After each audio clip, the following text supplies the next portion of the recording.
بسم اللہ الرحمن الرحیم وبہ نستعین الحمد للہ رب العالمین والصلاة والسلام علی سید المرسلین وعلی آلہ وصحبہ اجمعین ومن تبعہم بإحسان الی یوم الدین. اعوذ باللہ من الشیطان الرجیم. بسم اللہ الرحمن الرحیم. یا ایہا الذین آمنوا اتقوا اللہ حق تقاتہ ولا تموتن الا وانتم مسلمون واعتصموا بحبل اللہ جميعا ولا تفرقوا واذکروا نعمت اللہ علیکم اذ کنتم اعداء فألف بین قلوبکم فاصبحتم بنعمتہ اخوانا الی آخر الآیہ. حاضرین گرامی، اس سے پہلے کے درس میں ان آیتوں پر گفتگو کرتے ہوئے موجودہ حالات اور تناظر میں بات قدر طویل ہو گئی تھی، لہٰذا میں چاہ رہا ہوں کہ علامہ دکتور ربیع صاحب نے جو کچھ اس آیت کے ضمن میں بیان کیا ہے اس کو اپنے الفاظ میں سمیٹا جائے اور بات کو آگے بڑھائی جائے. پہلی آیت جس میں تقوی کا حکم ہے اور اللہ کی طرف سے یہ انسانوں کے، ہمارے اور آپ کے خیر کی تلقین، شدید ہدایت کہ تمہاری موت آئے تو اس حال میں آئے کہ تم مسلمان رہو. کس طریقے سے ہم کوشش کر سکتے ہیں اس پر گفتگو ہوئی. دوسرا حصہ انفرادیت کی تعمیر، تقوی کو اپنے اندر پیدا کر کے جو دنیا اور آخرت میں ہر خیر اور بھلائی کی اساس ہے، یعنی تقوی. اس کے حکم کے بعد اللہ تعالیٰ نے مسلمانوں کے اجتماعی قوت کا حکم دیا. اس کے بغیر مسلمان عزت، قوت اور مجموعی طور سے کامیابی اور غلبہ نہیں حاصل کر سکتے. بلکہ حقیقت میں اگر دیکھا جائے تو ایک انسان کے متقی ہونے، پہلا اسٹیپ جو بتایا گیا مرحلہ کہ آپ تقوی اختیار کرو جیسا کہ اللہ سے ڈرنے کا حق ہے، جیسا تقوی کا حق ہے، یہ حق بھی اس سے جڑا ہوا ہے کہ آپ اجتماعی تعلق سے جماعت مسلمین کے ساتھ آپ کا برتاؤ اور رویہ کیا ہے. مسلمانوں کے اجتماعی معاملات میں آپ حصہ لیتے ہیں یا نہیں، اخلاص کے ساتھ قوم، ملت اور امت کے خادم بننے کی کوشش کرتے ہیں یا نہیں، اس کے ان امور سے بچنے کی کوشش کرتے ہیں یا نہیں جن سے جماعت اور اجتماعیت کو نقصان پہنچتا ہو. یہ تقوی کی تکمیل ہوگی جو اگلا حصہ اجتماعی امور سے تعلق ہے. مطلب بالفاظ دیگر میں یہ کہہ سکتا ہوں کہ ایک آدمی اگر ذاتی طور پر متقی ہے تو اس کا تقوی اسے اس بات پر ابھارے گا، مجبور کرے گا کہ وہ جماعت سے جڑا رہے، یعنی اس عمل میں ساتھ دے میں وَاعْتَصِمُوا بِحَبْلِ اللَّهِ جَمِيعًا وَلَا تَفَرَّقُوا. تقوی ہے تو وہ دوسرے مسلمانوں کے ساتھ مل کر اللہ کی رسی کو مضبوط پکڑے گا، تبھی جماعت بنے گی. یہاں ضمناً آگے بڑھنے سے پہلے پچھلے درس میں نے بڑی تفصیل سے یہ گفتگو کی اور بہت کھل کے کی کہ اللہ کی رسی سے مراد کیا ہے، اور مل کر اسے پکڑنے کا مطلب یہ نہیں ہے، اس سے مل کر پکڑنے کا یہ مطلب نہیں ہے کہ آدمی اپنی بدعات، خرافات یا اللہ کے نبی صلی اللہ علیہ وسلم کے بتائے طریقے، صحابہ کے منہج اور طریقے کو چھوڑ کر نئے طریقے اور مسلک کو اختیار کرے اور پھر اللہ کی رسی کو مضبوط پکڑنے کا دعویٰ بھی کرے. یہ ممکن نہیں ہے. اجتماعی ضدین نہیں ہو سکتا. آگ اور پانی اکٹھا ہو نہیں ہو سکتا. ایک ہے سنت، ایک ہے بدعت. جو بات کی چیز ہے وہ بدعت ہے، اور بدعت سے ہی تفرق اور تحزب ہوتا ہے، جماعت بندی ہوتی ہے، اختلاف پیدا ہوتا ہے. یہ بات جو میں عرض کر رہا ہوں، جب ہم اسے سمجھانے کی کوشش کرتے ہیں تو امت کے بہت سارے افراد ایسا سمجھتے ہیں کہ یہ اختلاف کی بات کر رہے ہیں اور اپنے مسلک کو صحیح ثابت کرنے کی کوشش کر رہے ہیں. چلیے ٹھیک ہے، ہم اپنے مسلک سے تھوڑی دیر کے لیے قرآن کے اور اللہ کے حکم پر عمل کرنے کے لیے دستبردار ہوتے ہیں. اب اپنے مسلک سے جو آپ سمجھ رہے ہیں کہ ہمارا اپنا اختیار کیا ہوا ہے، ہاں، اسے ہم چھوڑ رہے ہیں. اب ہم اس مسلک کو اختیار کر رہے ہیں جو اللہ کے نبی صلی اللہ علیہ وسلم اور اللہ تبارک و تعالیٰ نے بیان کیا، جو صراط مستقیم ہے، قرآن و حدیث یا آسمان سے نازل شدہ ہے. تو بتائیے وہ کون سا مسلک ہوگا؟ سیدھی بات ہے کہ وہ قرآن و حدیث کو ماننا ہی ہوگا. اب ہم اسے قبول کریں، پھر آپ یہ کہیں گے کہ بھائی ہمارا مسلک آپ نے قبول نہیں کیا، آپ اختلاف کرتے ہو. تو آدمی اپنی غفلت سے اپنے آپ کو جو تسلی دے کر بیٹھا ہوا ہے، مسلمانوں کا بڑا طبقہ اب ایک فتنہ ہے، لیکن میں نے یہ بھی بتایا تھا کہ اسے ہم نظر انداز نہیں کر سکتے. اگر یہ قابل نظر انداز ہوتا تو نبی کریم صلی اللہ علیہ وسلم اس کی مذمت کرتے ہوئے اس سے ڈراتے ہوئے یہ بیان نہیں کرتے کہ میری امت کے 73 فرقے ہو جائیں گے، سارے کے سارے جہنم میں جائیں گے سوائے ایک ملت کے۔ سوچئے کیا یہ معمولی بات ہے؟ کیا ہمیں اس بات کی فکر نہیں کرنی چاہیے کہ ہم ان طبقات اور گروہوں میں شامل نہ ہو جائیں جو جہنم میں جانے کے مستحق ہوں گے؟ اب وہ ہمیشہ ہمیش رہیں یا عارضی طور پر داخل کیے جائیں، بعد میں نکالے جائیں اہل ایمان کی طرح، یہ ایک دوسری بحث ہے۔ لیکن مجموعی طور پہ جناب محمد رسول اللہ صلی اللہ علیہ وسلم کے اس فرمان پر سب کا اتفاق ہے، سبھی مانتے ہیں کہ آپ نے یہ فرمایا ہے، تو کیا اسے ہم نظر انداز کر دیں؟ یہ کوئی چھوٹی موٹی اور معمولی بات ہے کہ جہنم میں چلے جائیں گے؟ جہنم میں جانے والی وعید ایک بندہ مومن کے لیے بڑی شدید ہونی چاہیے۔ صحابہ کرام جہنم کے تذکرے پر جو ہے رونے لگتے، رونگٹے کھڑے ہو جاتے، ہاں ان کی حالت غیر ہو جاتی، اور ہم ایسی باتوں کو نظر انداز کر کے آگے بڑھ جاتے ہیں۔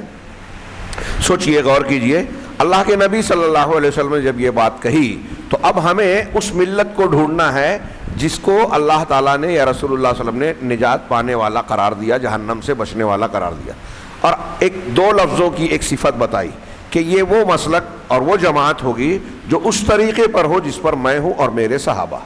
کتنی سیدھی، صاف اور آسان سی بات ہے۔ اب اسے توڑ مروڑ کر اس کو ہر شخص اپنے مسلک کو صحیح ثابت کرنے کے لیے اپنے معنی مفہوم کے اعتبار سے چسپاں کرنے کی کوشش کرتا ہے، یہ اس کی اپنی بھول ہے، غلطی ہے، اور خود مسلمانوں میں تفرق، تہذب، فرقہ بندی کو فروغ دینے کی کوشش ہے۔ بعض لوگ آنکھیں بند کر کے زمین میں ریت میں شتر مرغ کی طرح مسئلہ آیا تو اپنی گردن کو گاڑ لیا اور سمجھا کہ مصیبت ٹل گئی۔ اس طریقے سے آدمی بچ نہیں سکتا۔ قرآن و حدیث کے یہ اصول ضابطے جو ہمیں دیے گئے ہیں، سچائی کو قبول کریں، اور سچائی کو قبول کرنے میں تو امتحان ہوگا نا، کچھ لوگ ہماری مخالفت کریں گے۔ اب یہی تو امتحان ہے زندگی کا کہ ہم سچائی کو اگر اختیار کرتے ہیں تو غلط اور اہل باطل، غلط لوگ، اہل باطل جو ہے وہ ہماری دشمنی پر آمادہ ہوں گے۔ اللہ ہم کو یہی تو جانچ رہا ہے کہ ہم اللہ کے لیے دوسروں سے لڑنے یا دوسروں کی مخالفت کی پرواہ کرتے ہیں یا نہیں کرتے ہیں۔ توحید تو یہ ہے کہ خدا حشر میں کہہ دے یہ بندہ دو عالم سے خفا میرے لیے ہے، یہی توحید ہے۔ توحید پر عمل کرنا ہے، اللہ تعالیٰ سے وفاداری ہے کہ آپ اللہ کے بن جائیں، اب دوسرا کوئی مخالف ہوتا ہے پرواہ نہ کریں۔ تو خیر، اس تفصیل سے میں ایک جملہ صرف کہنا چاہتا تھا کہ جماعت بندی کا یہ مطلب نہیں ہے کہ آپ بدعات کے ساتھ کسی سے اتحاد و اتفاق کا دعویٰ کریں، جو ناممکن ہے۔ دلوں اگر آپ بدعت پر ہیں، کوئی شرک کر رہا ہے، کوئی صحیح اسلام پر ہے، تو یہ اکٹھا ہو بھی جائے تو دل نہیں ملیں گے۔ حقیقی اخوت و بھائی چارہ کے جذبات، ایک دوسرے کے لیے قربانی کے جذبات نہیں ہوں گے۔ حقیقت میں اتحاد اور اتفاق کی یہی بنیاد ہے، حبل اللہ، اللہ کی رسی، یعنی صحیح عقیدہ اس کی بنیاد پر اختیار کیا جائے، صحیح منہج اور عقیدہ جب صحیح ہوگا۔ صحابہ کرام میں عقیدے اور منہج کا اختلاف نہیں تھا، یہ گانٹ باندھ کر اپنے ذہن و دماغ میں بسا لیں۔ اب اس کے بعد جب مسائل میں کہیں کہیں کسی بات کو سمجھنے میں اختلاف ہوگا تو وہاں آدمی جو ہے ایک دوسرے سے نفرت، بغض، عناد نہیں کرے گا، فرقہ بندی نہیں ہوگی جیسا کہ صحابہ اور سلف میں تھا، تابعین میں تھا۔ ایک دوسرے کے خلاف فتوے نہیں دیے، مسجدیں نہیں بنائی، یہ نہیں کہا کہ وہ فلاں مسلک کا ہے، اپنی بچی کی شادی میں اس سے نہیں کر سکتا یا اس کی لڑکی اپنے گھر نہیں لا سکتا۔ اس قسم کا معاملہ وہاں تھا ہی نہیں۔ فرقہ بندی الگ چیز ہے، اور رائے کا اختلاف ہونا، سوجھ بوجھ کا اختلاف ہونا، منہج اور عقیدے کے اتفاق کے ساتھ، یہ الگ چیز ہے۔ یہ اختلاف ہے لیکن فرقہ بندی نہیں ہے، گروہ بندی نہیں ہے، تہذب نہیں ہے۔ بہت اچھی طریقے سے سمجھیں، آپ اور ہم ایک ہی جماعت میں رہ رہے ہیں، لیکن کچھ مسائل کے جاننے سمجھنے اور کچھ معاملات کے سلسلے میں ہمارا اختلاف ہو سکتا ہے، پھر بھی ہم متحد ہیں۔ رائے کا اختلاف کچھ چیزوں کے سمجھنے میں، بعض معاملات کو اختیار کرنے میں ہو سکتا ہے۔ ہم جب مشورہ کرنے بیٹھتے ہیں کسی معاملے میں تو کہتے ہیں کہ فلاں فلاں مسئلہ ہے، کیا کرنا چاہیے؟ ایک آدمی ایک رائے دیتا ہے، دوسرا کہتا ہے کہ نہیں میری رائے یہ نہیں ہے، میری رائے یہ ہے، تیسرا کچھ اور رائے دیتا ہے، تو کیا اس کو فرقہ بندی کہیں گے؟ نہیں، یہ رائے کا اختلاف ہوا اور سب مل کے مشورہ کر رہے ہیں، الگ الگ رائے دے رہے ہیں۔ اب کسی ایک رائے پر اتفاق کیا گیا یا کبھی دو رائے کو ملا کر ایک بنایا گیا اور تیسری رائے کو چھوڑ دیا گیا یا کچھ اور رائےوں کو چھوڑ دیا گیا، تو اس کا مطلب کیا کہ ہم ان سے علیحدگی یا دشمنی اختیار کر رہے ہیں؟ نہیں۔ تو اسے لوگ خلط ملط کرتے ہیں. صحابہ کرام میں اختلاف تھا بول کر آج جو ہمارے یہاں فرقہ بندی والا اختلاف ہے، حنفی، شافعی، مالکی، حنبلی، چشتی، نقشبندی، قادری، صوفی، فلانے ڈھماکہ، نہ جانے کیا کیا، یہ اختلاف صحابہ میں نہیں تھے، مسلک الگ الگ نہیں تھے. صحابہ میں کوئی ایک بھی صحابی ایسا نہیں ملے گا جس نے یہ کہا ہو کہ قرآن حدیث کے آ جانے کے بعد میں اسے نہیں مانوں گا اس لیے کہ میں فلاں شخصیت کو مانتا ہوں، وہ مجھ سے اچھا قرآن و حدیث سمجھتے ہیں، لہذا وہ جو فتویٰ دیں گے میں وہی مانوں گا، جیسا کہ آج ہمارے حنفی شافعی کا مزاج اور طریقہ ہے، اصول ہے کہ بھائی ہمارے مسلک کے جو علماء ہیں وہ جو کہیں گے، یا امام حنیفہ رحمہ اللہ کی طرف منسوب جو معاملات ہیں بس ہم وہی مانیں گے. اب اس کے مقابلے میں آپ صحابہ یا ان کے دوسرے اماموں کی بات کیا، محدثین کی بات کیا، تابعین کی بات کیا، صحابہ کی کیا، اللہ کے رسول صلی اللہ علیہ وسلم کی بات بھی پیش کر دو، حدیث بھی، تو کہیں گے کہ ہمارے امام کو زیادہ سمجھتا تھا، ہو سکتا ہے ان کے پاس کوئی دوسری دلیل ہو، ہم ان کے مقلد ہیں، لہٰذا ٹھیک ہے وہ حدیث ہم مانتے ہیں لیکن انکار نہیں کرتے، لیکن چونکہ ہم فلاں مسلک کے ہیں اس لیے یہ مانیں گے. یہ رائج ہے یا نہیں بتائیے ہمارے یہاں؟ کیا یہ چھوٹا معاملہ ہے؟ اسے لوگ کہہ دیتے ہیں، سمجھتے بھی نہیں کہ کتنی بڑی جرأت اور جسارت کر رہے ہیں. نبی کی حدیث ہے، ٹھیک ہے ہم مانتے ہیں حدیث ہے، لیکن اس پر عمل نہیں کریں گے اس لیے کہ کیا کہہ رہے ہیں آپ محمد رسول اللہ کا کلمہ پڑھنے کے بعد کیسے رد کر سکتے ہیں اللہ کے رسول صلی اللہ علیہ وسلم کی کوئی ایک حدیث؟ صحابہ میں، تابعین میں، تبع تابعین میں، محدثین میں، یہ چاروں اماموں میں کوئی ایک آدمی بتائیے جو یہ کہے کہ حدیث آنے کے بعد میں اسے چھوڑ دوں اور اپنی بات یا فلاں کی بات مانوں. کوئی نہیں ملے گا، لیکن آج ہمارے یہاں ملتے ہیں اور یہی تفرق ہے. اللہ اور رسول کی بات چھوڑ کر دوسروں کی بات آپ نے مانی، آپ نے فرقہ بندی کے راستے پر قدم بڑھا دیا، کسی شخصیت اور علاقے کو مقرر کر کے اس کی طرف نسبت اختیار کر لی، اس گروہ سے اپنی وابستگی اختیار کر لی، آپ نے فرقہ بندی اختیار کر لی. قرآن کی اس آیت اور ایسی بہت سی آیتوں کی مخالفت کی. چنانچہ شیخ ربیع کہتے ہیں وَلَا تَفَرَّقُوا، یہ پوری امت کو حکم ہے کہ وہ مضبوطی سے اللہ کی رسی کو یعنی قرآن حدیث کو پکڑ لیں، اور پوری امت کو فرقہ بندی سے ممانعت ہے. ہاں، فرقہ بندی سے ممانعت کے ساتھ ساتھ اس میں فرقہ بندی کے اسباب سے بھی ممانعت ہے. جب یہ کہا جائے کہ چوری مت کرو تو چوری کرنا تو حرام ہے ہی، چوری کے اسباب کو بھی اختیار نہیں کرنا ہے. اسی لیے اللہ نے زنا کے سلسلے میں بلیغ انداز اختیار فرمایا. ہاں، بلیغ انداز ہے ہی اللہ کا ہر جگہ. ہاں، لا تقربوا الزنا، زنا کے قریب نہ جاؤ. لا تقربوا مال الیتیم، یتیم کے مال کے قریب نہ جاؤ. قریب نہ جاؤ کا مطلب کیا ہے؟ یہ نہیں کہا زنا مت کرو، یتیم کا مال نہ ہڑپو، وہ بھی کہا ہے، لیکن یہاں کئی جگہ کہا ہے کہ قریب نہ جاؤ. کیا مطلب ہے؟ مطلب ان راستوں طریقوں کو بھی اختیار مت کرو جس سے آدمی اس گناہ کی طرف جاتا ہے. زنا کے قریب نہ جاؤ تو زنا کرنا تو منع ہے ہی، زنا کے مقدمات اور اسباب کو بھی حرام قرار دے دیا گیا. یعنی ان چیزوں کو بھی اختیار مت کرو جو تم کو زنا تک پہنچانے کا سبب بنتے ہیں. کتنی پیاری بات. تو یہ شیخ کہہ رہے ہیں کہ فرقہ بندی کو بھی امت کو منع کیا کہ مت اختیار کرو، اور اس کے اسباب کو بھی، اور امت میں فرقہ نہ کرو اس طریقے سے کہ تم کوئی ایسی حرکت کا ارتکاب کرو جس سے فرقہ بندی کا وجود ہو، اس کو فروغ ملے. کیوں؟ اس لیے کہ یہ بہت عظیم جرم ہے، اس لیے اللہ نے منع کیا. پوری امت کو نقصان پہنچانا، کمزور کرنا ہے، ہاں بہت عظیم جرم ہے اور بہت خطرناک معاملہ ہے. اللہ تعالیٰ اس سے ہمیں بچائے. بس ہم سب پر ضروری ہے کہ ہم اللہ کی رسی کو مضبوط تھامنے کی پوری بھرپور کوشش کریں. میں نے پچھلے درس میں کہا تھا کہ یہ کہتے سب ہیں، اور جب اس موضوع پر گفتگو ہوتی ہے تو بہت سارے لوگوں کا تاثر یہی رہتا ہے کہ ارے یہ تو بہت سن چکے ہیں، ہم تو جانتے ہیں. لیکن پریکٹیکل لائف اور عملی زندگی مسلمانوں کے حالات کو جب ہم دیکھتے ہیں تو ایسا لگتا ہے کہ کسی مسلمان نے یہ پڑھا ہی نہیں، سمجھا ہی نہیں، جانا ہی نہیں، کوئی ماننے کو تیار ہی نہیں ہے. اس لیے جب تک مانتی نہیں ہے قوم، بار بار روز یہ سبق دہرانا چاہیے. یہ مسلمانوں کی زندگی ہے، اجتماعی قوت.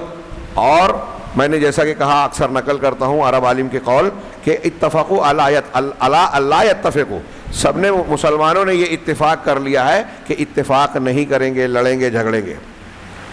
اور آج مسلمانوں کو لڑانا دنیا میں سب سے آسان ہے. یہودی، نصرانی، ہمارے ہندوستان کے جو فرقہ پرست لوگ ہیں، حکومتیں ہیں، ان کو بہت آسانی سے ایسے طریقے معلوم ہے کہ کس طرح مسلمان کو بھڑکایا جا سکتا ہے، آپس میں لڑایا جا سکتا ہے، ایک کو قوت دے کر دوسرے کو اس کے خلاف کیا جا سکتا ہے، ایسے بعض کو بعض سے توڑا جا، آسانی سے لڑا دیتے ہیں۔ میں نے پچھلے درس میں اس کا ذکر کر کے یہ بتایا تھا کہ پورے ہندوستان میں بابری مسجد کے انہدام سے پہلے دیوبندی حضرات اور بریلوی حضرات کے پروگرام ہو رہے تھے، کفر کے فتوے بڑھ رہے تھے، ماحول میں شدت، تناؤ، کشیدگی پیدا کر دی گئی تھی، اور 6 دسمبر سے ایک دن پہلے یہ کشیدگی پیدا کرنے والے سارے علماء اپنے بیلوں میں واپس چلے گئے۔ بہت سخت بات کہہ رہا ہوں لیکن یہ حقیقت ہے، اس لیے کہ اور چند سال گزرنے کے بعد اسے کوئی دہرائے گا نہیں، کوئی بیان نہیں کرے گا، اور اگر مجھ جیسا کوئی آدمی بیان کرے گا تو لوگ اس پر بھروسہ نہیں کریں گے۔ آج ایسے لوگ زندہ ہیں جنہوں نے یہ واقعات دیکھے ہیں، جنہوں نے یہ باتیں برتی ہیں، محسوس کیا ہے، لیکن بزرگوں اور لوگوں کے ڈر کی وجہ سے بیان نہیں کرتے، اور یہی چیزیں جو حقانیت پر خاموشی اختیار کی جاتی ہے آگے چل کر گمشدہ تاریخ کے اوراق بن جاتے ہیں۔ ایسی تاریخ جو گم جاتی ہے اور اسے بیان نہیں کیا جاتا، لیکن جب اسے بیان بھی کوئی محقق کرتا ہے تو لوگ ماننے کو، سننے کو تیار نہیں ہوتے، یہ قبول نہیں ہوتی، یہ پھیلتی بھی نہیں ہے۔ جو لوگ اپنے ضمیر ایمان کو بیچ کر دشمنوں کے کام آتے ہیں، آج بھی دیکھ لیجئے کہ بعض ایسے لوگ ہیرو بنے پھرتے ہیں تاریخ آزادی کے، جنہوں نے انگریزوں کے دور میں انگریزوں کی مخبری اور ان کی مددگاری کی تھی، اور جو اصلی ہیروز تھے آزادی کے ان کو جاننے ماننے والے لوگ ہیں ہی نہیں۔ کوئی کسی کو غرض پڑتی ہے وہ ڈھونڈتا ڈھانڈتا ہے، کتابوں کو کھنگالتا ہے، اور پھر تحقیق کر کے اگر کچھ لکھتا بھی ہے تو قوم کو کہاں فرصت ہے کہ وہ پڑھے، وہ تحقیق جانے۔ کوئی بیان کرتا ہے تو کون تیار ہے اس کے لیے کہ وہ سنے۔ لہٰذا غیر مسلم بھی اپنے مخبرین کو ہیرو بنا رہے ہیں، مسلمانوں میں بھی جن کا کوئی کردار نہیں ہے وہی کردار اپنا لوگوں میں پھیلائے ہوئے ہیں، جن کا اصلی کردار ہے آج ان کی قوم کا حال یہ ہے کہ ان کا کوئی کردار نہیں ہے۔ ان کے یہاں انا کی جھگڑے ہیں، اقتدار کی لالچ ہے، کام کرنے والوں کے تعلق سے ناراضگی ہے تو اس کی ٹانگ کھینچی جائے، سچ کو بیان کیا جائے، دین کو پھیلایا جائے، اس سے زیادہ دوسرے امور کی فکر ہے۔ بہت ہی بری یہ جو میں حالات بتا رہا ہوں نا، اس نے امت کو بالکل کمزور سے کمزور تر کر دیا۔ آپ کہیں گے کہ خاص پس منظر نہیں، چھوڑ دیجئے ہمارے شہر کی بات، آپ باہر جائیے، کون سا مسلمانوں کا شہر، کون سی جماعت، کون سا علاقہ ایسا نہیں ہے جہاں یہ مسائل نہیں ہیں۔ ہمارے یہاں حکومت نہیں ہے، اقلیت ہے، جہاں حکومتیں ہیں وہاں بھی ایسا ہی معاملہ ہے، وہاں مسلمانوں کے دشمن اہل حکومت کو دوسرے معاملات میں الجھائے رکھتے ہیں۔ آج فلسطین کا معاملہ ہوا، اسرائیل کا حملہ ہوا، ہمارے ہاں لوگ کوستے ہیں عرب حکمرانوں کو، ٹھیک ہے، میں یہ نہیں کہتا کہ ان کے ہاں کوتاہیاں کمزوریاں نہیں ہیں، ہم یہاں بیٹھ کے سوال کرتے ہیں، لوگ کہتے ہیں ارے وہ لوگ کچھ کرتے کیوں نہیں۔ اب اسی کو اگر میں یوں کہوں کہ آپ اور ہم ہندوستان میں رہتے ہیں، ہندوستان کے باہر کے بہت سارے لوگوں نے یہ سوال کیا کہ ہندوستان میں مسلمانوں کی ایک مسجد کو توڑ دیا گیا، اس کے خلاف ثبوت و شواہد کے برخلاف فیصلہ کورٹ سے، سپریم کورٹ سے کروا لیا گیا، تو ہندوستانی مسلمانوں نے کچھ کیا کیوں نہیں؟ ہندوستانی لیڈروں نے کچھ کیا کہ نہیں؟ کیوں نہیں؟ کیا جواب ہے آپ کے اور ہمارے پاس؟ ایک جملے میں جواب دے سکتے ہیں؟ کیا کیا معاملات کیے گئے، کیا کیا الجھاؤ پیدا کیے گئے، پھر مسلمانوں میں کیسے کیسے آپس کے اختلافات ہیں، اور قائدین میں کس طریقے سے ایسے لوگ جو قوم اور ملت کے مفاد کو ترجیح دیتے ہیں، اور ایسے لوگ جو قوم اور ملت کے مفاد کو قربان کر کے اپنے ذاتی یا گروہی مفادات کو ترجیح دیتے ہیں۔ یہ سارے قصے دیکھ رہے ہیں نا، یہاں کے لوگوں کی ہم مذمت کرتے ہیں۔ چلیے فلسطین کا معاملہ، مسجد اقصیٰ کا معاملہ مان لیا تھوڑی دیر کے لیے آپ کی تنقیدیں، اسی تنقید کو آپ ہندوستان میں فٹ کیجئے کہ یہاں کے مسلمان کچھ کرتے کیوں نہیں، یہاں کے قائدین کچھ کرتے کیوں نہیں، بکے ہوئے ہیں، شرمناک ہیں، یہ بولتے کیوں نہیں؟ آپ کے اپنے قائدین، ہر جماعت اپنے قائد کو بولے، دوسروں کو نہیں۔ کیا کیا آپ کے قائدین نے؟ یہ سوال ہے۔ آپ تو مختلف سیاسی پارٹیوں سے وابستہ ہے نا، کوئی کانگریس سے جڑا ہے، کوئی فلاں پارٹی سے، کوئی فلاں پارٹی سے، کوئی فلاں پارٹی سے جڑا ہوا ہے۔ اس کی پارٹی نے کیا کیا؟ پارٹی میں رہنے والے مسلمانوں نے اپنی پارٹی کے ذریعے سے کیا کیا حصول انصاف کے لیے؟ اور یہ صرف بابری مسجد کے قضیے ہی کا معاملہ نہیں ہے، ابھی کئی قضیے چل رہے ہیں۔ NRC جو لاک ڈاؤن کی وجہ سے تحریک ملتوی ہو گئی یا غائب ہو گئی، اس سے متعلق جو قوانین شہریت والا، جس کی تلوار سب کو سمجھتی ہے کہ پہلے نمبر پر مسلمانوں پر اور دوسرے نمبر پر نچلی ذات کے ہندوؤں پر ٹوٹنے والی ہے، زر پڑنے والی ہے، اس کے خلاف ملک گیر تحریک چلی، ٹس سے مس، ابھی کسان تحریک چل رہی ہے، حکومت ٹس سے مس نہیں ہو رہی ہے۔ ایسا ہی معاملہ اس وقت تھا، لیکن وہ معاملہ ابھی فی الحال ملتوی ہے کورونا کے قہر کے معاملے میں زیر سایہ۔ اب آپ سوچ لیجئے کہ یہاں جس طرح سے مسائل میں الجھاؤ ہے نا، تو عالمی سطح پر سیاسی حکومتی منظر نامے میں ایسے بہت ساری باتیں ہیں جو ہم تک پہنچتی ہی نہیں، اور وہاں بھی لوگوں نے ایک دوسرے کو لڑا رکھا ہے۔ میں نے اس سے پہلے کہا تھا کہ اگر عالم اسلام میں فرض کیجئے سعودی عرب کوئی کام کرنے جاتا ہے، کویت یا کوئی اور ملک کوئی کام کرنے جاتا ہے جو اچھا ہے، مسلمانوں کے لیے بہتر ہے، تو یورپ، امریکہ، رشیا، برطانیہ، یہودی یہ پیچھے سے بعد میں آئیں گے۔ وہ پہلے اپنے ان چمچوں کو، اعلی کار لوگوں کو، گروہوں کو بھلاتے ہیں، استعمال کرتے ہیں اس مقصد کے، ان منصوبوں کے خلاف جو ان کی چاکری کرتے ہیں۔ ابھی داعش کا ایک نام آیا تھا شروعات میں، کتنے نوجوان پگلائے جا رہے تھے، علماء کرام بول رہے ہیں تو ان کو بزدل اور نہ جانے کیا کیا کہہ رہے ہیں۔ آج سمجھ میں آ رہا ہے یہ داعش بنائی ہوئی تھی برطانیہ، امریکہ اور یہودیوں کی، اسرائیل کی۔ مسلمان نام کے مسلمان گروہ اور مجاہدین اور جہاد کے نام پر بنایا گروہ کس نے ہے؟ امریکہ، برطانیہ نے۔ CIA، یہ ہیلری کلنٹن کے بیانات انٹرنیٹ پر موجود تھے، اس کے ثبوت سامنے آئے، کتابیں آئی یہ سامنے۔ تو کیوں بھول جاتے ہیں لوگ؟ سوچتے نہیں ہیں کہ مسلمان کام کر رہا ہے، لڑائی کی بات کر رہا ہے، جنگ کی بات کر رہا ہے۔ ہمارے بڑی بڑی تنظیمیں، یہ اخوان المسلمین اور یہ لوگ سامنے ساتھ رہے، اور پھر ان کا ساتھ دیتے ہوئے سعودی عرب اور اہل الحدیث اور سلفیوں کو جرم کے کٹہرے میں کھڑا کرتے ہیں۔ ایک طرف یہ لوگ کہتے ہیں کہ یہ امریکہ کے دوست ہیں، اخوانی یا ان کے ذرائع ابلاغ یہ کہتے ہیں کہ سعودی عرب امریکہ کا پٹھو ہے، ایک طرف یہ کہتا ہے، اور امریکہ ان کو استعمال کرتا ہے کہ سعودی عرب کے خلاف استعمال کریں۔ یہ سارے جو معاملات ہوئے ہیں، تحریکات ہوئی ہیں، ابھی اسامہ بن لادن سعودیہ سے جلا وطن، اور پھر اس کے بعد جو ہے سعودی کی مخالفت کرنا، سعودی کے علماء کے خلاف فتویٰ ان کے یہاں، ان کی ویب سائٹ پہ، اخوان المسلمین اور القاعدہ کی ویب سائٹ پر موجود ہے۔ یہ بھی ان کے دشمن اور وہ بھی دشمن۔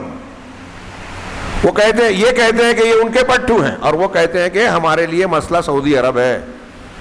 وہاں سے جو دعوت کا کام ہو رہا ہے، تبلیغ کا کام ہو رہا ہے، قرآن کو تقسیم کیا جا رہا ہے، وہاں کے مبلغین یورپ اور امریکہ اور ساؤتھ افریقہ یا افریقہ کے علاقوں میں جا رہے ہیں، ان پر روک لگائی جائے۔ وہاں سے جو پیسہ مسجدوں کی تعمیر، مدارس کے مدد کے لیے جاتا ہے، اس پر روک لگائی جائے۔ ہمارے لیے مسئلہ، اسرائیل کے ممبر پارلیمنٹ نے، امریکہ کے بہت سارے ذمہ داران سیاسی ذمہ داروں نے یہ بیان دیا کہ ہمارے لیے اصلی مرکز سردرد جو ہے وہ سعودی عرب ہے، مکہ اور مدینہ کو تباہ کرنا چاہیے، یہ ان کا کہنا ہے۔ ان کی انٹیلیجنس کی رپورٹ کہتی ہے، ان کے دانشور کہتے ہیں کہ ہمارے لیے مسلمانوں میں 3 گروہ ہے سب سے زیادہ خطرناک اور قابل گرفت، جو ہمارے لیے قابل برداشت نہیں ہے، وہ سلفی ہیں، مرکز اس کا سعودی ہے، کویت ہے۔ یہ رپورٹیں آپ ملاحظہ کر سکتے ہیں، آج نیٹ کا زمانہ ہے، یہ کوئی ڈھکی چھپی چیزیں نہیں ہیں، لیکن کوئی سننے ماننے کے لیے تیار نہیں ہے۔ اب یہ جو گروہ بندی وہ لوگ استعمال جن کو کر رہے ہیں، آپ سوچئے، میں نے کئی مرتبہ تقریروں میں بہت کھل کے سوال کیا کہ اخوان المسلمین کے تعلق سے عالمی سطح پر وہ معاملہ کیوں نہیں ہوتا جو سلفیوں کے تعلق سے کیا، جبکہ بار بار یہ سامنے آتی ہے بات کہ سلفی ان کے بھی مطلب نشانہ ہے اور ان کے بھی نشانہ ہے۔ یہ بیان بازی نورہ کشتی ابھی شیخ نے پیچھے بیان کیا تھا کہ ایران اور امریکہ یا یورپ کے ملکوں میں نورہ کشتی چلتی ہے، ایک دوسرے کے خلاف بیان بازی، لیکن اندر سے صاف معاملہ ایک ہے۔ سعودی عرب کے خلاف کی موافقت جو کرنے کا مظاہرہ کرتے ہیں، امریکہ وغیرہ، اندر سے وہ اس کے خلاف ہیں۔ کیوں یہ رویہ کیوں ہے؟ یہ ساری دنیا کے مسلمان دھوکے میں اور دھوکے میں ہیں، ماننے کو تیار ہی نہیں ہیں۔ ابھی حوثی یمن کے، ایران کے پروردہ پٹھو، حرم پر انہوں نے میزائل پھینکا، وہ ہوا میں جو ہے تباہ کر دیا گیا، اس پر کوئی ہنگامہ شور نہیں ہوا۔ سعودی عرب کے تعلق سے کوئی ایک جھوٹی خبر آ جائے کہ اس نے فلاں جگہ حملہ کیا یا فلاں کو قتل کر دیا، سزا دے دی، تو دیکھیے کیسا ہنگامہ مچتا ہے میڈیا اور سوشل میڈیا، اخبارات، رسائل، جرائد انٹرنیشنل لیول کی۔ ایک بات تو سارے مسلمان جانتے ہیں نا کہ ذرائع ابلاغ جو ہے وہ یہودیوں کے اور نصارہ کے ہاتھ میں ہے، عالمی طاقتوں کے۔ جب یہ ذرائع ابلاغ ان کے ہاتھ میں ہیں اور جو وہ چاہتے ہیں وہ چھپتا ہے، جو نہیں چاہتے نہیں چھپتا، تو آج ان کے چاہنے والے میڈیا میں سعودی عرب کی تصویر کیسی ہے، وہ اس کو بگاڑتے ہیں۔ اس کا مطلب سعودی عرب اچھا ہے، جس کو وہ بگاڑتے ہیں، اور جس کو اچھا بنا کر مسلمان دوست بنا کر پیش کرتے ہیں، سمجھ لیجئے کہ وہ مسلمانوں کا دشمن ہے۔ یہ منہج عقیدہ جس کا ہوتا ہے نا، اس کو یہ سوجھ بوجھ آتی ہے، گہرائیوں میں جاتا ہے، خبر کے پیچھے کے خبر کے اسباب کو جانتا ہے کہ یہ خبر اگر نشر کی جا رہی ہے تو کیوں نشر کی جا رہی ہے، یہ غور کیجئے۔ یہ مت دیکھیے خبر کیا کہہ رہی ہے، یہ دیکھیے خبر بیان کرنے والا کیوں بیان کر رہا ہے۔ تو آپ کے اندر حقائق کو سمجھنے اور صحیح تجزیہ اور نتائج تک پہنچنے کی کچھ حد تک صلاحیت آئے گی، اور یہ صلاحیت آتی ہے صحیح عقیدے سے۔ جن لوگوں کا منہج غلط ہے، عقیدہ غلط ہے، وہ غلط کو صحیح اور صحیح کو غلط افراد میں بھی، خبروں میں بھی سمجھتے ہیں، اور ان کے تجزیے میں آپ کو ضرور غلطیاں اور بہت بڑے بڑے کھوٹ نظر آئیں گے۔ یہ میں بہت بڑی اور اہم بات کہہ رہا ہوں۔ دنیا میں جرنلزم اور فلاں ازم اور فلاں ازم جو آج پڑھایا جاتا ہے نا، یہ وہ لوگ نہیں پڑھ سکتے، نہیں سمجھ سکتے کہ آپ کا اگر عقیدہ صحیح ہے تو صحیح عقیدے کی نظر سے آپ دیکھیں گے کہ یہ آدمی جب صحیح عقیدے والا ہے تو یہ نہیں کر سکتا جو اس کے بارے میں بیان کیا جا رہا ہے۔ اور ایران، طیب اردوغان، صوفی اور فلاں یہ ان کا عقیدہ یہ ہے، تو یہ اہل حق کے تعلق سے مخلص نہیں ہو سکتے۔ جب یہ تاریخی بغض رکھتے ہیں، ان کا مسلک اور مذہب ہی یہی ہے کہ سنی کی مخالفت کرنا چاہیے ایرانیوں کا، تو یہ سنیوں کے خیر خواہ کیسے ہو سکتے ہیں؟ اہواز میں ایران میں یہ سنیوں کو قتل کر رہے ہیں، تو دنیا کے دوسرے علاقے میں مسلمانوں کے خیر خواہ کیسے ہو سکتے ہیں؟ نہیں ہو سکتے، ناممکن بات ہے، ان کے دین اور مسلک کے خلاف ہے کہ وہ مسلمانوں کے کام آئیں۔ بات تھوڑی پھر آج پھیل گئی، میں شیخ کی عبارت کی طرف لوٹتا ہوں۔ یہ اس پس منظر اور تناظر کو سامنے رکھیے تو کہہ رہے ہیں کہ ہم سب کو اس بات کی کوشش کرنی چاہیے کہ اللہ کی رسی کو مل کر مضبوطی سے پکڑ لیں، نہ صرف خود پکڑیں بلکہ لوگوں کو اس کی طرف دعوت دیں، اور فرقہ بندی سے لوگوں کو ڈرائیں، سمجھائیں، اس کے نقصانات بتائیں۔ یہ جو مخلص مسلمان ہے وہی سمجھے گا، جس نے ٹھان رکھی ہے کہ وہ مسلمانوں کو نقصان پہنچائے گا، اندر سے دشمن ہے، ظاہر میں مسلمان ہے، تو وہ منافق ہے۔ وہ تو یہ کوشش کرے گا کہ مسلمانوں کو نقصان پہنچے۔ ایسے لوگوں سے بچ کر، ہوشیار رہ کر ہمیں صحیح دین پر عمل کرنا چاہیے، اور اگر ہم صحیح دین پر اخلاص کے ساتھ عمل کرنے کی طرف لپکیں گے تو منافقین، مخالفین کے سازشیں اللہ تبارک و تعالیٰ انہیں نپٹ لے گا، ان کی کفایت کرے گا۔ اللہ نے یہ آگے کہہ رہے ہیں کہ جب کوئی آدمی بدعت کا ارتکاب کرتا ہے، ہم فرقہ بندی سے ڈرائیں، جب کوئی آدمی بدعت کا ارتکاب کرتا ہے یا کسی منکر بات کو اختیار کرتا ہے جو شریعت میں منکر اور برائی ہے، تو یہ بدعت اور منکر چیز فرقہ بندی کی طرف لے جاتی ہے، آگے بڑھاتی ہے۔ اللہ تعالیٰ کا ارشاد ہے، ان الذین فرقوا دینہم وکانوا شیعا لست منہم فی شیء، کہ جن لوگوں نے اپنے دین کو فرقہ بنا لیا، ٹکڑے ٹکڑے کر دیے، اور وہ گروہوں میں بٹ گئے، شیعا الگ الگ جماعت ہے، یہ شیعہ مانے جماعت، تو وکانوا شیعا اس کی جمع شیعہ، تو یہ فرقہ بندیاں کر کے جو لوگ ٹکڑوں میں بڑھ گئے، لست منہم فی شیء، اے رسول ان سے آپ کا کچھ بھی نہیں ہے، یعنی آپ کا اور ان کا تعلق نہیں ہے۔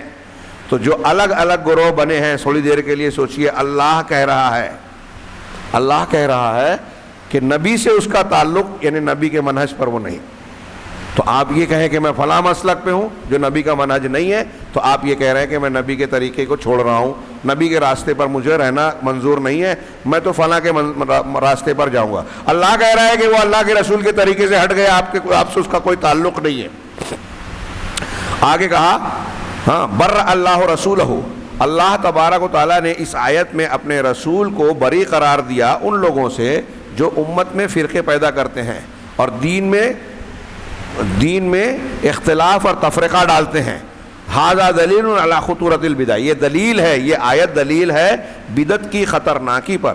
اس بات کی حضرت ابو ہریرہ رضی اللہ تعالیٰ عنہ اور دوسرے صحابہ اور سلف نے تفسیر کی ہے کہ جن لوگوں نے دین کو ٹکڑے کر دیا، فرقہ بندی کی، یہ بدعت اور اہل بدعت کا کام ہے نا، اس لیے اس آیت سے بدعت کا بھی رد ہو رہا ہے۔ جو لوگ فرقہ بندی کر رہے ہیں، رسول آپ کا اس سے کوئی تعلق نہیں، کیا مطلب ہے؟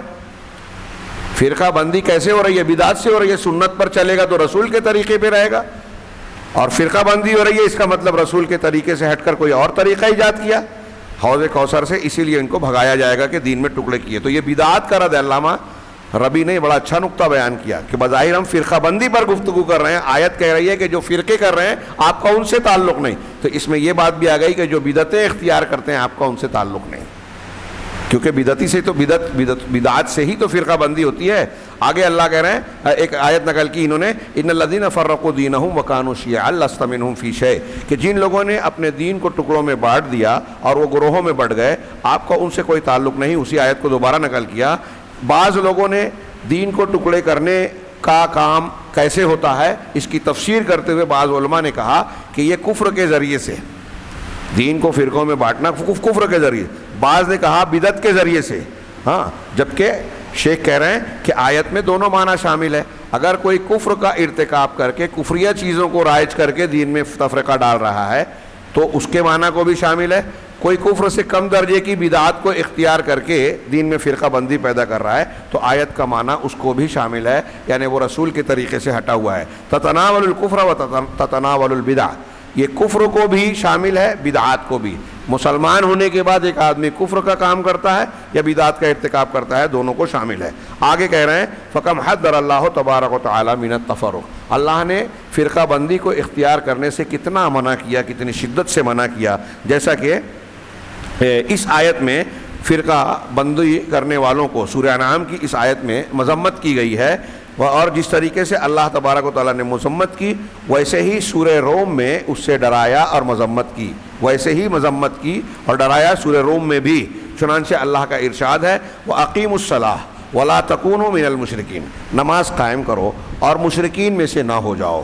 مِنَ الَّذِينَ فَرَّقُوا دِينَهُمْ وَكَانُوا شِيَعًا, ان مشرکین میں سے جنہوں نے اپنے دین کو فرقوں میں بانٹ دیا اور گروہ گروہ بن گئے. شیعان, شیعہ یعنی گروہ گروہ میں تقسیم ہو گئے. اور پھر کیا ہے, کل حزب بما لدیہم فرحون, ہر جماعت, ہر گروہ, ہر پارٹی جو کچھ اس کے پاس ہے اس میں مگن ہے, مست ہے کہ میرا مسلک, میرا مذہب, میں جس طریقے پر ہوں وہی صحیح ہے, اس پر وہ اترا رہا ہے, خوش ہے, مگن ہے. کل حزب بما لدیہم فرحون, اس کی مختصر سی تشریح کی. چنانچہ اللہ تبارک و تعالیٰ نے اس آیت میں آپ غور کیجئے کہ فرقہ بندی کو مشرکین کی صفت قرار دیا, مسلمانوں کی نہیں, مشرکین کی صفت قرار دیا, اور نماز قائم کرنے کا حکم دیا. ساتھ ہی یہ کہا اللہ تعالیٰ نے کہ نماز قائم کرتے ہوئے ہم مشرکین میں سے نہ ہوں. ہاں, وَأَلَّا نَكُونَ مُشْرِكِينَ, کیسے مشرکین میں سے نہ ہوں, جو کہ تفرق, تمزق اور تحزب اختیار کرتے ہیں. فرقہ بندی, تمزق پھٹن, علیحدگی, ایک دوسرے سے الگ الگ ہونا. تحزب پارٹی بازی, اس کا ترجمہ کر لیں, الگ الگ گروپ, الگ الگ تنظیمیں بنا رہے ہیں. تو یہ مشرکین کی صفات میں سے ہیں, سچے مومنین کی صفات میں سے نہیں ہیں. وہ مومنین جو اللہ تبارک و تعالیٰ کے حکم, اس کے دین اور شریعت کی تابعداری کرتے ہیں اور اللہ اور اس کے رسول کی اطاعت کرتے ہیں. اسی طریقے سے تحزب اور تفرق یہ یہود و نصارہ اور بت پرستوں کے مشرکین کا وتیرہ اور طریقہ ہے. کل حزب بما لدیہم فرحین, ہر جماعت, ہر گروہ اپنے پاس موجود مسلک اور طریقے کو دیکھ کر خوش ہے, مگن ہے. انظر الزلال, اب شیخ کہہ رہے ہیں کہ اب اس گمراہی کو دیکھو کہ گمراہی اپنے ماننے والوں کو کہاں تک لے کے جاتی ہے. ایک آدمی گمراہی کا شکار ہے, فرقہ بندی کا شکار ہے, مشرکین کے طریقے کو اختیار کر لیا ہے, لیکن وہ مگن اس درجہ ہے اپنے حق میں, ہاں, کہ غلط ہوتے ہوئے یہ سمجھ رہا ہے کہ میں صحیح ہوں. ہر مسلک والا اپنے آپ کو صحیح سمجھ رہا ہے. تو وہی کہہ رہے ہیں کہ اس حد تک یہ گمراہی انسان کو پہنچاتی ہے کہ وہ باطل پر خوش ہوتا ہے. اللہ کہہ رہا ہے نا کہ ہر جماعت خوش ہے, تو ظاہر سی بات ہے کہ ہر جماعت کے پاس حق نہیں ہے.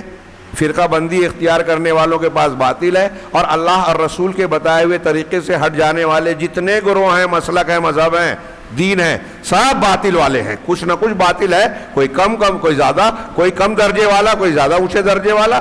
تو جتنے بھی باطل ہیں سب اپنے آپ کو حق سمجھ رہے ہیں. بہت اہم بات کہی کہ ایک باطل چیز کیسے آدمی دھوکہ کھاتا ہے کہ باطل کو اختیار کرنے کے باوجود باطل پر مگن ہے, خوش ہے. کل حزب بما لدیہم فرحون. یفرح بالبدع، وہ اپنی بدعات پر خوش ہے۔ آج دیکھیے ہمارے ادھر گرد ہم جن کو جانتے ہیں سمجھتے ہیں کہ یہ بدعت کر رہے ہیں، لیکن وہ بدعت کرنے والا جو کر رہا ہے وہ سمجھتا ہے کہ میں بہت اچھا کام کر رہا ہوں، ہم اس پر چھڑ رہے ہیں، وہ سمجھتا ہے کہ مجھے اجر و ثواب مل رہا ہے، جبکہ وہ اللہ سے دور ہو رہا ہے۔ جتنی بدعت پر محنت کرتا ہے بندہ اللہ سے اتنا دور ہوتا ہے، سنت کے مطابق کم عمل کرتا ہے اللہ سے قریب ہوتا ہے۔ کتنی اہم بات کہہ رہے ہیں یہ، لیکن اتنی صاف بات آج دنیا میں پھیلے ہوئے، ہمارے شہر اور گرد و پیش میں پھیلے ہوئے جو لوگ بدعت کر رہے ہیں، آپ بار بار ٹوکے بولے لیکن وہ اپنے باطل کو حق سمجھ کر اسی پہ مگن ہے، سننے کو تیار نہیں ہے، ماننے کے لیے تو دور کی بات، سننے کو تیار نہیں ہے، ناراض ہو جائیں گے۔ اگر آپ ابھی ایک مراسلہ لکھ دیں کہ بھائی فجر کی نماز کے بعد یہ جو شرکیہ کلام لاؤڈ اسپیکر پر پڑھا جاتا ہے، ہاں نعت اور فلاں کے نام پر درود اور یہ اور وہ، یہ غیر اسلامی طریقہ ہے، سنت کے خلاف ہے، تو دیکھیے کیسا طوفان آ جائے گا۔ آپ ایک بدعت کا رد کرنے سے کریں گے تو طوفان آئے گا، کیوں؟ اس لیے کہ جو لوگ وہ بدعت کر رہے ہیں وہ اسے حق سمجھ رہے ہیں۔ عیسائی حضرت عیسیٰ علیہ السلام کو اللہ کا بیٹا مان رہے ہیں، عظیم الشان اللہ کی شان میں گستاخی، شرک اور کفر، لیکن وہ اس پر مگن ہے کہ ہم صحیح ہیں۔ یہی طبقہ جن کا میں نے ذکر کیا، یہ اولیاء بزرگان کی قبروں کو، ان کو کسی کو جو ہے غوث، کسی کو قطب، کسی کو ابدال اور نہ جانے کیا کیا نام دے کر اللہ تعالیٰ کی صفات میں، خصوصیات میں شریک کر رہا ہے، شرک کرتا ہے، قبروں پر پوجا کر رہا ہے، پوجا پاٹ اللہ کے سوا اللہ کو چھوڑ کر وہاں چادریں چڑھانا، طواف کرنا، سجدہ رکوع کرنا، ان کی طرف توجہ کرنا، سب شرک۔ لیکن آپ جائیں گے بتانے کے لیے تو اس کو شرک ماننا تو دور کی بات، آپ کو جو ہے مارنے کی کوشش کریں گے، جبکہ آپ بتا رہے ہیں ان کو سب سے قیمتی بات، ان کو بچانے، جہنم سے بچانے والی بات بتا رہے ہیں، کیونکہ اسی شرک پر مر گئے تو کبھی جہنم سے نہیں نکلیں گے۔ یہ بتانے کے لیے انبیاء ہے نا، قوم کو بتایا، انبیاء ان کو حق کے راستے کی طرف بلانے آئے، لیکن لوگوں نے انبیاء کی دشمنی اختیار کی، تو یہی تو امتحان ہے اللہ کا۔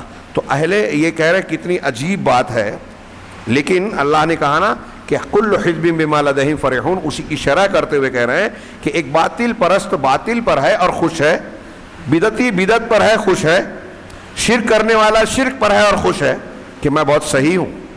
ہاں یتحزب لذالک، اپنے شرک، اپنی بدعت اور اپنی خرافات کے لیے وہ گروہ بندی اختیار کیے ہوئے ہے، ویناضل عنہ، اس کا دفاع کرتا ہے، لڑائی کرتا ہے اس کے لیے، بلکہ اس کے لیے قتال کرنے کے لیے تیار ہے، اپنی جان کی بازی لگانے کے لیے تیار ہے باطل کے لیے۔ جو دنیا کے جتنے مشرکین اپنے دین مذہب کے لیے لڑ رہے ہیں، ہاں اہل بدعت لڑ رہے ہیں، وہ سب یہی تو کر رہے ہیں، باطل کے لیے جان لگا رہے ہیں۔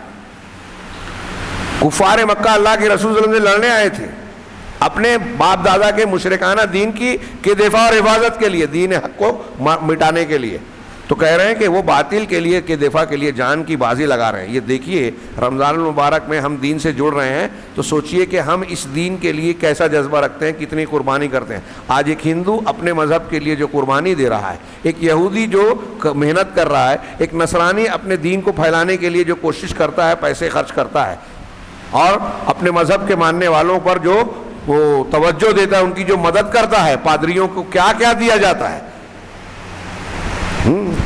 آپ کو کوئی پادری مسلمان مولویوں کی طرح قسم پرسی کے حالات میں شاید ہی ملے، ان میں جو تھوڑے سے بھی حیثیت رکھنے والے کام کرنے والے ہیں نا، آپ کو اعلیٰ سے اعلیٰ کار، دنیا کے ان کے بلڈنگیں اور نہ جانے کیا کیا ملے گا۔ میں یہ نہیں کہتا دنیا کے لیے کریں، لیکن میں یہ کہہ رہا ہوں کہ اس قوم کا اپنے دین اور دین کا کام کرنے والوں کے تعلق سے کیا جذبہ ہے۔ اور ہمارے یہاں مسلمانوں کے علماء جو ہے ابھی رمضان میں بھیک مانگتے پھرتے ہیں، مجبور ہیں، اور قوم ان کو جو ٹکڑے پھینکتی ہے دیتے ہوئے ان کی تحقیر کرتی ہے، بے عزتی کرتی ہے۔ یہ ان کی بے عزتی، علماء کی بے عزتی بتا رہی ہے کہ آپ کے دل میں آپ کے دین اور آپ کے مذہب کے تعلق سے بے عزتی کا پہلو ہے، آپ اس کو کمتر سمجھتے ہیں، لہذا اس کی خدمت کرنے والوں کو کمتر سمجھتے ہیں۔ آج بڑے طبقات میں آپ جائیے تو ان کے یہاں پیسے والا آدمی ہے تو وہ کبھی نہیں سوچے گا کہ ہمارا بچہ مدرسے میں پڑھے، قرآن کی تعلیم اور حفظ حاصل کرے۔ کچھ لوگ حفظ اس لیے کروا لیتے ہیں اس بڑے سیٹ گھرانوں کے کہ یہ قیامت کے دن ہماری سفارش کر کے جنت میں ڈلوائے گا۔ ہاں یہ بھی غلط فہمی کے شکار ہیں۔ ایسا نہیں ہے کہ آپ کچھ بھی کر لیں اور گھر میں حافظ بنا لیں، 10 لوگوں کو جنت میں لے کے چلا جائے گا، غلط چیزیں مشہور ہیں۔ تو اس جذبے کے تحت سیٹ لوگ گھر میں 1-2 کو حافظ بنا لیتے ہیں، ان کا جذبہ یہ نہیں ہے دین کے خادم بنیں گے، قرآن حدیث سیکھیں گے، مدرسے میں غریب بچے پڑھیں گے، جس مدرسے کے وہ ٹرسٹی ہیں ان کے بچے وہاں داخل بھی نہیں ہوں گے، وہ تو کالج جائیں گے۔ کیوں؟ اس لیے کہ یہ بتا رہی ہے یہ بات کہ آپ کی نظر میں اس کی اہمیت نہیں ہے، آپ کتنے بھی تقریر کریں، اگر عقل والا، دماغ والا، اچھی ذہن والا بچہ ہے، بچی ہے پڑھنے والی، تو اس کو کبھی دینی تعلیم میں نہیں ڈالیں گے، جو ہاتھ سے نکل گیا، جو شرارتی ہے اس کو ڈالیں گے، اور سمجھتے ہیں کہ جو ہم نے جس کو بگاڑ دیا ہے مدرسہ اس کو سدھارے گا، جبکہ وہ کبھی کبھی پوری قوم کو بگاڑنے والا کام کرتا ہے، آپ نے شروع میں جب بگاڑ دیا تو۔ علماء میں بھی کوتاہیاں ہیں، میں یہ نہیں کہہ رہا ہوں، تو میں یہ کہہ رہا ہوں کہ یہ باطل پرست اپنی جماعت اور اپنے مسلک کے تعلق سے مگن ہیں۔ شیخ کہہ رہے ہیں کہ ایک مشرک اپنے شرک کے بارے میں، ایک بدعتی اپنی بدعت کے بارے میں کتنا توجہ رکھتا ہے۔ کیا ہم قرآن حدیث رمضان المبارک میں تھوڑے مسجد سے جڑ گئے، ابھی رمضان 1 دن میں 2 دن میں رخصت ہوگا تو ہمارا اپنا رویہ کیسا رہے گا ہم اور آپ خود جانتے ہیں، دیکھ لیجئے۔ لوگ جیسے دین اور دینی تقاضوں کو ہی بھول جاتے ہیں، ہاں اتنا بھی۔ اور یہ بات جو شیخ کہہ رہے ہیں میں اسے کے تناظر میں کہہ رہا ہوں کہ اہل باطل اپنے باطل کے لیے جتنے زیادہ قربانی دے رہے ہیں آج، میں یہ نہیں کہتا مسلمانوں میں بالکل ختم ہیں اور قیامت تک انشاءاللہ رہیں گے کچھ نہ کچھ کم، لیکن اکثریت ہماری جو ہے وہ حق کے لیے سوچنے کو تیار نہیں ہے۔ انا اپنے ذات، اپنے خاندان کے لیے ہم جتنا سوچتے ہیں، دنیا کو تعمیر کرنے کے لیے جس کو چھوڑ کے مر جانے والے ہیں جتنا سوچتے ہیں، جتنی محنت کرتے ہیں، اس کا عشر عشیر بھی دین کے لیے کرنے کے لیے تیار نہیں ہے۔ وہ دین جو حق ہے، یہ باطل کی بات بتا رہے ہیں، کل حزب بما لدیہم فرحون کی تفسیر ہم دیکھ رہے ہیں، جو شیخ نے کہا کہ ہر شخص اپنے اپنے غلط مذہب کے لیے جو ہے وہ کوشاں ہے اور اس پر خوش ہے، اس کا دفاع کرنے کے لیے سر دھڑ کی جان کی بازی لگا دیتا ہے۔ وَهَذَا أَمْرٌ حَاصِلٌ مِنَ الْمُشْرِكِينَ عموماً، یہ ایسی چیز ہے جو عمومی طور پر مشرکین میں ہم کو نظر آتی ہے، ان کے پاس حاصل ہے۔ مشرکین کو آپ دیکھ لیجئے، دوسرے مذہب کے لوگ ہوں یا مسلمانوں میں مشرکین ہوں، آپ ان کو دیکھیے وہ اپنے مذہب اور دین کے لیے کیا کیا کر رہے ہیں، کیسے دفاع کر رہے ہیں، کتنے بڑھانے کی کوشش کرتے ہیں۔ ہاں ومن کثیر من الفرق المنتبہ، مشرکین جو غیر مسلم ہیں اور مسلمانوں کی طرف، اسلام کی طرف نسبت رکھنے والے بہت سارے فرقے بھی ہم کو ایسے نظر آتے ہیں کہ وہ ایسے ہیں یذم الحق ویشوہہ، کہ حق کی مذمت کرتے ہیں اور حق کو بگاڑ کر پیش کرتے ہیں۔ آج دیکھیے قرآن اور حدیث کی بات، صحیح مسلک کو کی مذمت کرنے والے اور اسے بگاڑ کر پیش کرنے والے آج آپ کو میڈیا میں، سوشل میڈیا میں بڑی تعداد میں ملیں گے، بڑے بڑھ چڑھ کر رد کریں گے حق کا۔ یہ باطل کل حزب بما لدیہم فرحون کی ایک تفسیر ہے، اور یہ جو میں بیان سمجھانا چاہ رہا ہوں اسے اچھی طرح سمجھیں کہ جو غلط لوگ ہیں وہ ایک تو غلطی کر رہے ہیں، باطل کا ساتھ دے رہے ہیں، باطل پر عمل کر رہے ہیں، اپنی ناحق چیز پر مگن ہونے کے نتیجے میں ان کا رد عمل یہ بھی ہے کہ وہ حق اور اہل حق کا رد کرتے ہیں۔ اور میں نے اس سے پہلے کہا تھا، آپ دیکھیے سلفیوں کی دشمن پوری دنیا کے باطل پرست ہیں، دوسرے مذہب کے جتنے ماننے والے ہیں سب مسلمانوں کے دشمن، اور مسلمانوں میں اہل الحدیث کے ضرور ملیں گے، ان کے بیانات ہیں۔ ہاں یہودیوں میں جو بڑے دانشوران آج سامنے آ چکے ہیں، وہ کہتے ہیں کہ مسلمانوں میں سب چل جائیں گے، وہ مسلمان نہیں چلیں گے جو ابو بکر صدیق اور عمر فاروق کے دین کی بات کرتے ہیں، جو قرآن و حدیث کے دین کی بات کرتے ہیں۔ علامہ البانی کے پاس جب بتایا گیا کہ فلسطین کے ایک امام کو آنکھ پر پٹی باندھ کر یہودی لوگ لے گئے اور ان کے علماء نے یہ چیتونی دی ہے کہ تم جو بھی کرو ہم کو پرواہ نہیں، لیکن وہ والا دین نہیں چلے گا جو سلفیت والا ہے، ابو بکر اور عمر والا دین کی بات کرتے ہیں۔ علامہ البانی نے کہا کہ کیا یہ سچ ہے؟ کہا ہاں، وہاں کے امام صاحب نے بتایا۔ تو کہا اگر یہ سچ ہے تو یہ سلفیوں کے لیے خوشخبری ہے کہ باطل یہ جانتا ہے کہ حق کیا ہے، اور باطل کو حق سے خوف ہے۔ جن مسلمانوں سے باطل والوں کو خوف نہیں ہے، باطل والے بھی یہ جانتے ہیں کہ یہ سچے مسلمان نہیں ہیں۔ ظاہر سی بات ہے جب حق ہوگا آپ کے پاس تو باطل کو خطرہ ہوگا نا۔ اب جن مسلمانوں کے بارے میں غیر مسلم یہ کہہ رہے ہیں، یہودی یہ کہہ رہے ہیں کہ ہم کو کوئی ٹینشن پرواہ نہیں ہے ان سے، اس کا مطلب وہ یہ سمجھ رہے ہیں کہ ان سے ہم کو خطرہ نہیں ہے، مطلب ان کے پاس صحیح سچا اسلام نہیں ہے۔ صحیح سچا اسلام جب ہوگا تو شرک والے، کفر والے، ہر باطل مذہب کو اس سے خوف اور خطرہ ہوگا۔ بہت پیاری بات ہے، غور کیجئے. اگر دنیا کے آج بہت سارے لوگ اس نقطے پر غور کریں تو یہ دیکھیں کہ سلفیوں کے خلاف پوری دنیا میں طوفان کیوں مچا ہوا رہتا ہے، شور ہنگامہ کیوں مچتا ہے. جیسے مسلمانوں کو بدنام کیا جاتا ہے عمومی طور پر، مسلمانوں میں دوسرے تو دوسرے خود مسلمان مل کر کسے بدنام کرتے ہیں، ٹارگٹ کرتے ہیں. صرف ایک جماعت سلفی، ہر جگہ سب اس کے مخالف ملیں گے آپ کو. یہ گھبرانے کی بات نہیں ہے، یہ حق کی بات ہے.